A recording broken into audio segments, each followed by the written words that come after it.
Aujourd'hui, ce qu'on va voir, ça va être les entrées numériques. Une entrée numérique, c'est le fonctionnement inverse d'une sortie. Plutôt cohérent.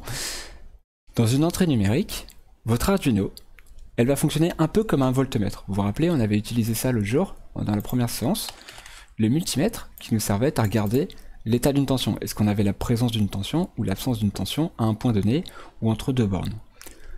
Eh bien, l'entrée numérique, elle va faire exactement pareil que le multimètre. Elle va regarder, quand on va aller prendre un point quelque part, elle va regarder si, en ce point-là, par rapport à la masse, par rapport au 0 volt, est-ce qu'on a 0 volt ou est-ce qu'on a 5 volts? C'est une entrée numérique et elle est uniquement capable de regarder la présence ou l'absence d'une tension. Elle n'est pas capable de dire il y a 1 volt, il y a 2 volts, il y a 3 volts, non. Elle peut juste dire oui, il y a 0 volt ou oui, il y a 5 volts.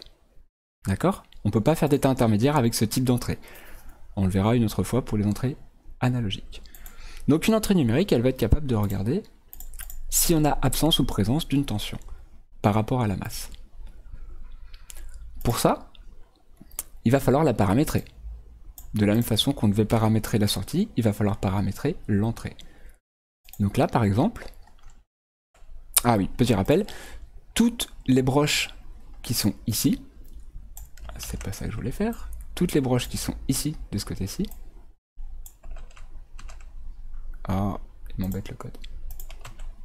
Voilà, toutes les broches qui sont de ce côté-ci sont capables de fonctionner soit en entrée, soit en sortie numérique. Donc soit elles sortent 0 ou 5 volts, soit elles sont capables de lire 0 ou 5 volts, de la 13 jusqu'à la 0.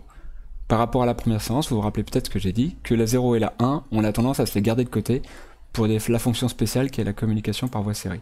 Donc je ne les utiliserai pas non plus aujourd'hui.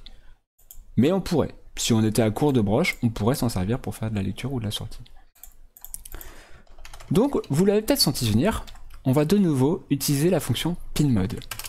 Sauf que cette fois-ci, donc toujours avec le numéro de broche, cette fois-ci, au lieu de déclarer notre broche en sortie, on va la déclarer en entrée. PinMode de la broche numéro 2, au lieu qu'on soit en sortie numérique, on va être en entrée.